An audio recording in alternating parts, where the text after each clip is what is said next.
안녕하세요, 여러분. 닥터 엠버의 응급의학 연구소에 오신 것을 환영합니다. 오늘은 우리가 외상 환자에서 항상 조심해야 하는 C스파인 인저리에 대해서 언제 영상 검사를 할지, 네칼라는 어떻게 다뤄야 하는지에 대해 알아보겠습니다. 그럼 케이스 하나 살펴보면서 시작해볼까요? 덕 선생님, 케이스 부탁드려요. 안녕하세요. 이젠 자기소개도 안 시켜주는 덕 선생입니다. 그럼 먼저 케이스 하나 살펴보겠습니다. Case presentation. 40대 남성 환자가 자전거를 타다가 넘어졌는데 지나가는 행인이 신고해서 119를 타고 응급실에 오셨습니다. 119 구급대원이 현장에서 네칼라를 채워서 왔는데요. 문제는 내원 당시에는 환자의 의식이 드라우지했다는 겁니다. 외부의 상처는 딱히 보이지 않고 전신에 펜더니스가 확인되는 부분은 확인되지 않았으며 술 냄새가 진동하는 걸 봐서는 술을 좀 많이 하신 것 같았어요. 술 때문인지 의사소통이 제대로 되지는 않았지만 목 뒤를 만졌을 때 통증이 있어 보이지는 않고 팔다리도 잘 움직이는 것 같아 보였습니다.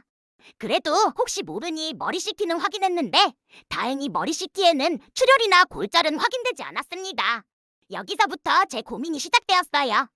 이 환자 C스파인 검사도 꼭 해야 하는 걸까요? 아니, 뭐 검사는 했다고 한다면 검사에 이상이 없다면 저 답답한 네칼라를 의식 없는 환자에서 바로 제거해도 되는 걸까요? 정말 응급실에서 자주 마주치는 상황이네요. 특히 의사소통이 제대로 안 되는 환자는 우리를 더 긴장하게 만들어요. 오늘은 이 고민을 해결하기 위해 우리가 사용할 수 있는 판단 도구나 에비던스를 차근차근 살펴보도록 하겠습니다. 넥서스 크라이테리아와 캐네디언 시스파인 룬. 덕 선생님, 혹시 이런 상황에서 사용할 수 있는 비시전 룰에 대해 들어본 게 있나요? 넥서스 크라이테리아 같은 건 들어본 적 있는데요.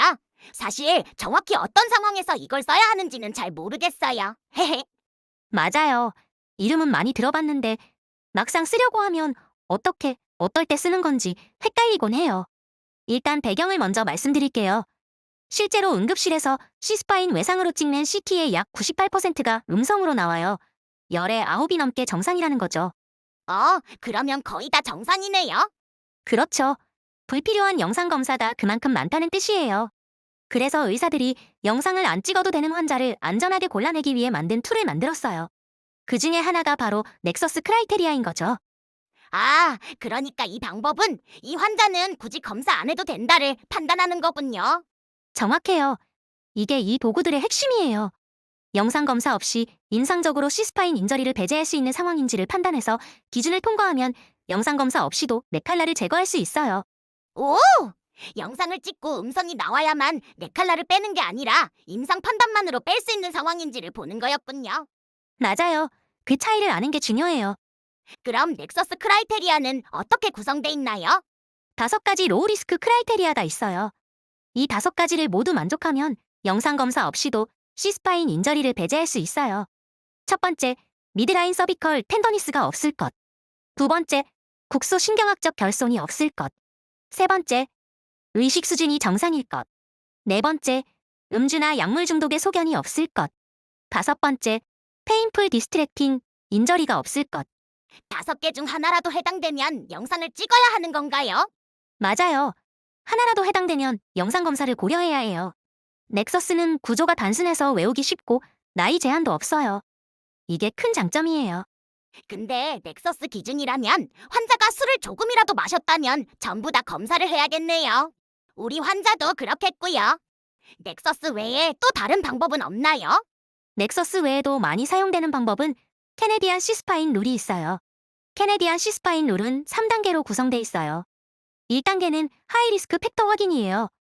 나이가 65세 이상이거나 데인저러스 메커니즘이 있거나 팔다리에 마비가 있으면 영상 검사가 필요해요. 그 데인저러스 메커니즘이 뭔가요? 이 데인저러스 메커니즘을 임상에서 과도하게 적용하는 경우가 많은데 이 룰에서는 다음과 같은 경우들로 정의하고 있어요. 2m 이상 또는 5계단 이상 높이에서의 낙상, 다이빙 등으로 머리에 직접 수직 부하가 가해진 경우, 100km 이상에서 발생한 고속교통사고, 오토바이 또는 자전거 충돌 등이 해당돼요.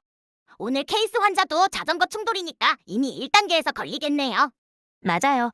하지만 만약 1단계의 하이리스크 팩터가 하나도 없으면 2단계로 넘어가요. 여기서는 로우 리스크 팩터를 봐요. 단순 후방 추돌 사고인지, 응급실에서 앉아있을 수 있는지, 사고 이후 걸어다닌 적이 있는지, 목 통증이 사고 직후가 아니고 나중에 생겼는지, 미드라인 텐더니스가 없는지, 이 중 하나라도 해당되면 3단계로 진행해요. 3단계는 뭘 보나요? 3단계는 목을 좌우로 45도씩 능동적으로 돌릴 수 있는지 보고, 이게 가능하다면 영상 검사 없이 넥칼라 제거가 가능해요. 원본 연구에서는 이 넥로테이션 능력이 C스파인 손상을 배제하는데 아주 강력한 지표였다고 해요. 넥서스랑 캐네디안이랑 비교하면 어느 게 더 나은가요? 직접 둘을 비교한 연구에서는 센서티비티는 캐네디안 99.4%대 넥서스 90.4%로 캐네디안이 더 높았어요. 불필요한 영상 검사도 캐네디안을 쓸 때 더 많이 줄어들고요. 그럼 캐네디안이 더 정확한 거니까 그것만 쓰면 되겠네요. 꼭 그런 건 아니에요. 캐네디안은 구조가 복잡해서 실무에서 외우기 까다롭죠. 1단계, 2단계, 3단계를 순서대로 체크해야 하고 각 단계마다 여러 항목이 있어서 바쁜 응급실에서 막상 쓰려고 하면 헷갈리는 부분들이 많아요. 그에 비해 넥서스는 5가지만 기억하면 되니까 단순함에서는 넥서스가 앞서죠. 단순한 넥서스가 좋긴 하지만 음주한 상태에서는 무조건 영상을 찍으라고 하고 캐네디안 룰은 더 정확하긴 하지만 복잡하고 또 고령 환자에서는 무조건 영상을 찍으라고 하네요. 말씀하신 것 외에도 이 규칙들을 사용하는데 주의해야 할 부분이 있나요? 네, 원연구 자체에 포함되지 않은 환자군이 있어요. 캐네디안 룰에서는 16세 미만 환자와 류마티스 관절염이나 척추 질환이 있는 환자, 기존 경추 수술 병력이 있는 환자는 처음부터 제외됐어요. 그리고 두 연구 모두 원래 연구할 때 평균 연령이 약 37세 정도로 젊은 편이었어요. 즉, 고령 환자에게 적용할 때는 우리가 예상하는 성능과는 다를 수 있다는 말이죠. 그러면 소아 환자에서는 넥서스만 사용할 수 있는 건가요? 예전까지는 그랬는데요. 2024년에 피칼 시스파인 이미징 룰이라고 해서 17세 이하의 소아 환자를 대상으로 한 새로운 디시전 룰이 발표되었어요. 소아 환자에게는 이 룰을 적용하는 것도 방법이겠죠? 너무 복잡해지네요. 하나만으로 다 통하면 좋을 텐데. 어느 쪽이든 중요한 건 이 룰이 설계된 환자에게 맞게 쓰는 거예요. 각 룰의 경계를 알고 그 밖에 있는 환자에게는 맹목적으로 적용하면 제대로 된 효과가 나타나지 않을 수 있어요. C스파인 영상 검사. 자, 그럼 이제 영상 검사를 해야 하는 상황으로 넘어가 볼게요. 덕 선생님, C스파인 영상 검사하면 어떤 걸 해야 할까요? C스파인 에이피라테랄 오픈 마우스 3장이요. 그렇게 찍는다고 배웠어요. 사실 많은 분들이 그렇게 배웠을 거예요. 저도 그랬고요. 그런데 최근에는 엑스레이만으로는 부족하다는 게 주된 의견이에요. C스파인 엑스레이는 민감도가 낮아서 골절이나 불안정 손상을 놓치는 경우가 있거든요. 특히 C1, C2 부위나 경추와 흉추 경계부는 엑스레이에서 제대로 평가가 어려운 경우가 많아요. 2022년에 미국 외과학회 가이드라인에서도 성인에서 플레인 엑스레이는 임상적으로 중요한 골절을 확인하는데 불충분하다고 명확히 못 박았어요. 그러면 CT가 표준인 건가요? 소아에서는 조금 다르지만 현재로서는 성인에서 영상 검사가 필요하다고 판단되면 C스파인 CT가 권장되는 검사예요. 민감도도 훨씬 높고 골절 위치나 정렬 문제를 훨씬 잘 평가할 수 있어요. CT가 없는 환경이 아니라면 영상 검사가 필요한 상태에서 엑스레이만 찍는 건 두부 외상에서 스컬 엑스레이만 찍는 것과 마찬가지인 거예요. 그럼 MRI는요? CT랑 MRI 둘 다 확인해야 하나요? MRI는 역할이 달라요. CT가 정상인데 신경학적 증상이 있는 경우에 MRI를 추가로 고려하는 거예요. 스카이워라라고 들어보셨나요? 스카이워라요? 처음 들어보는 것 같아요. 헤헤. 정식 명칭은 스파이널 코드 인저리 위드아웃 레디오그래픽 앱노말리티예요. 방사선 검사에서는 아무 이상이 없는데 실제로는 척수 손상이 있는 경우를 말해요. 그게 가능한가요? 가능해요.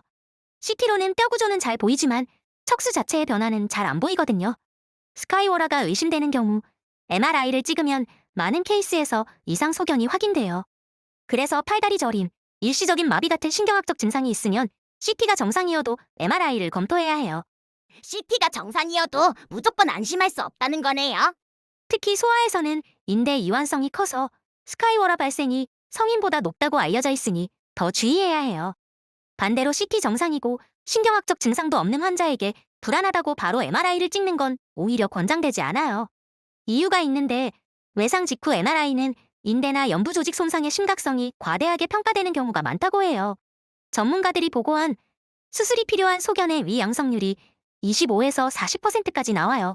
와, 그러면 크게 다치지 않은 환자도 바로 MRI를 찍으면 심각해 보일 수 있겠네요. 그렇죠. 불필요한 MRI는 과잉 치료나 장기간 메칼라 착용으로 이어져서 그 자체로 환자한테 해가 될 수 있는 거예요.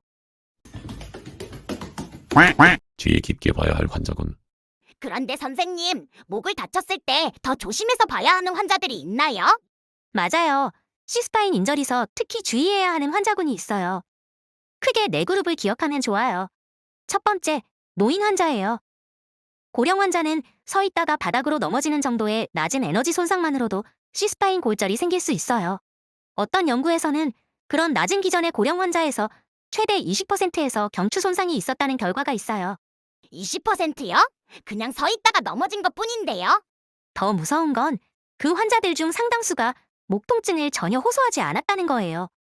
통증이 없다고 안심하면 안 된다는 뜻이에요. 그러니 고령 환자에게 외상 때문에 머리 CT를 찍게 된다면 C스파인 CT를 같이 추가하는 걸 적극 고려하세요. 어차피 CT 찍는 김에 같이 확인하는 거니까 방사선 노출이 크게 늘지도 않고 손상을 놓치는 위험이 훨씬 크거든요. 두 번째 그룹은요? 두 번째, 류마티스 관절염 환자예요. 류마티스 관절염 환자는 애틀란토 악시얼 인스타빌리티, C1, C2 관절이 불안정해질 수 있어요. 외상 당시 영상이 정상처럼 보여도 그 부분의 인대 파열은 치명적일 수 있으니 신경학적 증상이 있으면 MRI 추가를 꼭 고려해야 해요. 세 번째는요? 세 번째는 강직성 척추염 환자예요. 벤부 스파인이라고도 부르는 척추가 대나무처럼 단단하게 굳어버린 상태죠. 왜 위험한 건가요? 척추의 유연성이 떨어져서 정상인에겐 별거 아닌 가벼운 외상에도 골절이 생길 수 있어요. 골절이 생겨도 영상에서 미세해서 놓치기 쉽고요. 일반 인구에 비해 척수 손상 위험이 훨씬 높기 때문에 외상 기전이 경미해 보여도 반드시 꼼꼼히 확인해야 해요. 네 번째는요? 네 번째, DC, 디퓨즈 이디오패식 스켈레탈 하이퍼오스토시스가 있거나 큰 오스테오파이트가 있는 환자예요. AS와 비슷하게 척추가 굳어있는 상태이니 마찬가지로 주의가 필요해요. 그 외에도 기존 C스파인 손상이나 수술 병력이 있는 환자도 주의해야겠네요. 맞아요. 이전 영상이 있다면 반드시 비교해야 하고 해부학적 구조가 변해 있으니 쉽게 생각해서는 안 될 환자들이에요. C스파인 클리어런스. 그런데 선생님, 사실 저는 CT 이상 없는 거 확인하자마자 달려가서 네칼라를 빼는 경우가 많았거든요. 아, 그거 저도 그럴 때가 있어요. 선생님도요? 아직 고치는 중이에요. 헤헤헤. 사실 CT가 정상인 걸 보자마자 네칼라를 빼주는 건 위험한 관행이에요. 네칼라 제거. C스파인 클리어런스를 시행할 때는 꼭 챙겨야 할 것이 있어요. 그게 뭔가요? 바로 신경학적 재검진이에요. CT 결과가 이상이 없는 걸 확인했다면 네칼라 착용한 상태에서 다시 신경학적 검사를 해야 해요. 팔다리 저림이 있는지, 상하지 감각 운동 이상이 있는지 확인하고요. 이상이 없으면 그때 네칼라를 풀고 미드라인을 직접 촉진해서 텐더니스를 확인해요. 그리고 목을 좌우로 45도씩 능동적으로 회전할 수 있는지, 침대에서 머리를 들 수 있는지 ROM을 봐요. 이걸 다 확인하고 이상 없으면 그때 자신있게 네칼라 제거가 가능한 거예요. 아, CT만 찍고 끝이 아니라 그 이후 검진을 빼먹지 말아야 하는군요. 맞아요. 그 후에는 마지막으로 차트의 결과를 명확하게 남겨야 해요. 장황하게 소설 쓸 필요는 없어요. 재평가 결과를 간결하게 남기면 돼요. 근력 저하 없음, 감각 이상 없음, 목풀 ROM 이런 식으로요. 근데 미드라인 텐더니스도 체크해야 한다고 하셨는데 미드라인 텐더니스가 남아있으면 안 되는 건가요? 단순 타박상이나 삐끗하는 것만으로도 텐더니스는 남아있을 수 있을 것 같은데요. 이건 임상적 맥락에 따라 판단이 필요한 문제긴 해요. 한 연구에 따르면 CT에서 이상이 없던 환자 중에서도 수술이 필요한 인대 손상이 발견된 경우가 드물지만 있었다고 해요. 물론 1% 미만이었기에 극히 드물다고 할 수 있겠지만 문제가 있을 가능성이 없지는 않은 거죠. 미드라인 텐더니스가 남아있는 경우에는 환자와 상의해서 소프트 네칼라를 유지하고 외래를 팔로업 시킨다던가 하는 등의 계획을 세워볼 수 있겠네요. 그런데 왜 그렇게 기록이 중요한 건가요? C스파인 케이스는 의료소송에서 아주 고위험 케이스예요. 응급실에서 충분히 검진하고 제대로 판단했더라도 그게 차트에 없으면 안 한 거나 마찬가지잖아요. 오늘의 케이스, 의식정화 환자. 자, 그럼 다시 오늘 케이스 환자로 돌아와 볼게요. 40대 남성, 자전거 충돌, 의식이 드라우지하고 술 냄새가 진동해요. 이 환자에게 넥서스를 적용하면 어때요?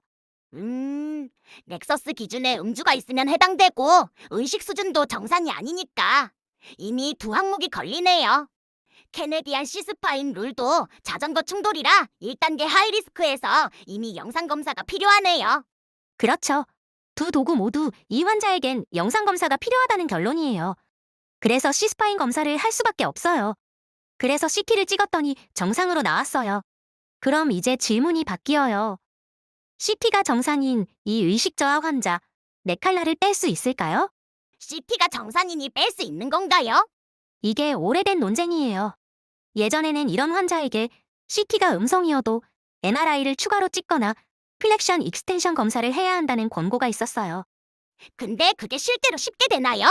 응급실에서 그런 검사를 어떻게 해요? 맞아요. 2015년에 이스트 가이드라인에서는 의식이 저하된 성인 둔상 외상 환자에서 시스파인 CT가 정상이면 추가 검사 없이 네칼라 제거를 조건부로 권고한다고 추가되긴 했지만 에비던스의 퀄리티는 매우 낮다고 평가되었어요. 앞에서 CT가 정상이어도 문제가 있을 수 있다는 걸 한참 얘기했는데 그럼 어떻게 하는 게 좋을까요? 아무래도 이럴 때는 외상 기전, 기저질환, 신경학적 평가의 신뢰성, 그리고 임상적 판단이 종합적으로 들어가야 해요. 외상의 기전이 경미하고 과거력이 없는 환자라면 가이드라인 권고를 따라서 네칼라를 제거해 볼 수 있겠죠. 하지만 기저질환이 있거나 외상 기전이 상당히 심각하거나 뭔가 미심쩍은 부분이 있다면 네칼라를 유지하고 환자의 의식이 호전되기를 기다리거나 MRI나 스파인 혁진을 고려하는 게 더 안전할 수 있어요. 근데 그럼 굳이 네칼라를 빼야 하는 건가요? 그냥 속 편하게 달고 있으면 안 되나요? 네칼라가 항상 안전한 게 아니에요. 네칼라가 목 움직임을 완전히 막아주는 것도 아니고 네칼라 때문에 두개내압이 상승하거나 피부 욕창도 생길 수 있죠. 환자가 불편해서 발버둥치다 오히려 더 위험해지기도 해요. 필요치 않은데도 오래 달고 있게 하는 것이 해가 될 수도 있는 거예요. 근거를 알면 자신 있게 판단하고 동시에 어떤 환자에겐 더 보수적으로 가야 하는지도 알 수 있는 거군요. 정확해요. 그게 바로 우리가 가이드라인을 제대로 쓰는 방식이라고 할 수 있겠네요. Take home points. 오늘의 내용을 정리하는 테이크홈 포인트 시간입니다. 첫째, 넥서스와 캐네디언 시스파인 룰은 영상검사 없이 임상적으로 시스파인 인저리를 배제하는 도구입니다.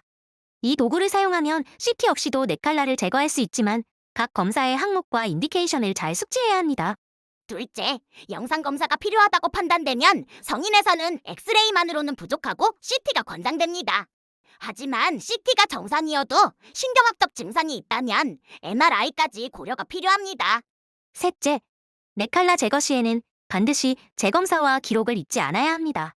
신경학적 검사, 미드라인 텐더니스, ROM 확인을 네칼라 제거 전에 반드시 하고 그 결과를 차트에 남겨야 합니다. 넷째, 의식저하 환자에서 시스파인 CT가 정상이라도 네칼라를 제거하는 것은 신중해야 합니다. 외상 기전, 기저질환, 신경학적 평가의 신뢰성을 종합해서 판단하세요. 닥터 엠버의 응급의학연구소, 오늘 내용은 여기까지입니다. 오늘 내용이 여러분의 임상 현장에 실질적인 도움이 되었으면 좋겠습니다. 영상을 다 보셨다면 영상 하단에 있는 간단한 퀴즈로 내용을 복습해보세요. 오늘도 최전선에서 수고하시는 모든 응급의학과 의료진 여러분, 다 같이 화이팅입니다. 지금까지 들어주셔서 감사합니다. 다음에 또 뵙겠습니다.